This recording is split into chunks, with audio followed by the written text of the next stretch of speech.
I have to say I didn't mind it. I mean, no, I mean he made a ref sticking a nut in him. No, but he overstepped the mark slightly. But I mean, these guys take pure abuse from 22 players on the pitch, and then from everyone on the side giving them stick. And there's nothing worse for me than a weak ref. Everyone complains about it. When you have a weak ref, it kills the game. And then all of a sudden, a referee stands up for himself, shows a bit of authority, shows he's got a bit about him, and he's getting slaughtered for it. I mean, I don't get it. You want to volley a traffic warden now and again, but the rules are you can't do it. Oh, Jamie's wanting the referees to be Mike Tyson and Leon Spinks and all them, Mike. No, but listen, as a player, you look for weakness, don't you? And if you sense it in a referee, you jump on it even more. Everyone does.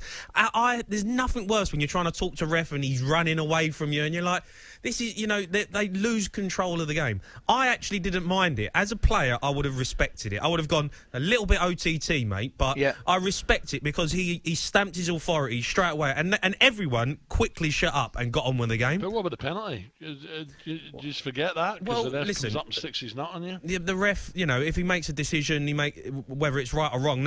But afterwards, I think Paul Lambert's just taking the heat away from the fact that Ipswich are so bad at the minute and they're not performing. So look, what can you do? I'll pass the buck over to the ref. I liked it. I didn't think it was too bad as a player, and being a manager. I've had terrible referees, and some of them ruin the game. And I think he's a decent ref, and he stood up for what he felt was right.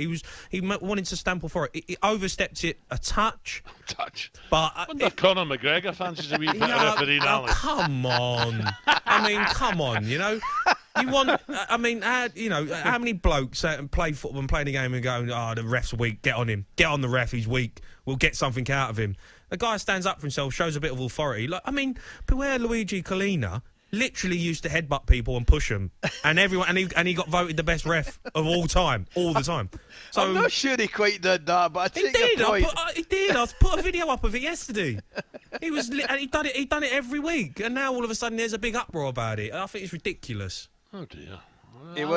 Collini was some ref, I've got to say. Imagine that happened in a Celtic Rangers game. Could you imagine it? No, I've got to say, I don't necessarily disagree with Jamie. You do? And no, I don't necessarily disagree with you in the respect that we need strong referees, and you certainly were a powerful referee that's not going to take any nonsense. Players do think twice. But I thought he overstepped the mark. I don't think there's any getting away from that. There's a bunch of snowflakes football's become. Snowflake generation. Did you ever get a yellow for a bit of lip to the linesman? I got sent off once for swearing at the ref. Yeah, I did, and it was actually it was in non-league, and when I was playing for Billericay, I got sent off. And you know what it is, and maybe it's a little bit why this ref probably lost his rag as well. When there's no fans there, it's actually it seems more personal because you can hear everything and you can hear every single thing that people are saying to you. When there's thousands of fans in the ground, things get lost, in the sound and everything. But when it's quiet and the stadium's echoing and someone says something to you, and I did that once, and I done it at Billericay, and I weren't proud of it. The referee gave a bad decision.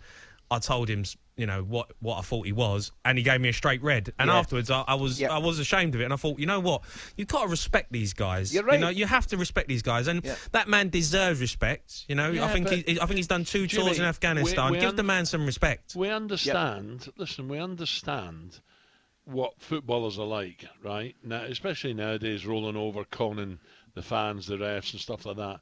But you can only go too far. There's nothing wrong with the ref giving a bit of verbal back, although that would probably be reported.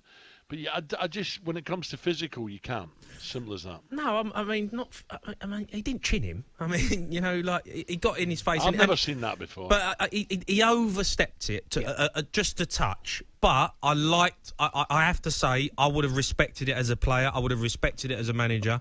After hearing about his background as well, I would have even given him even more respect. So we're such a snowflake generation, football. It's always like, let's dig out the ref, or I just think, come on, let's give this guy a break. He's a good ref. He stood up. They take abuse 24/7. It's shocking the abuse some of them take.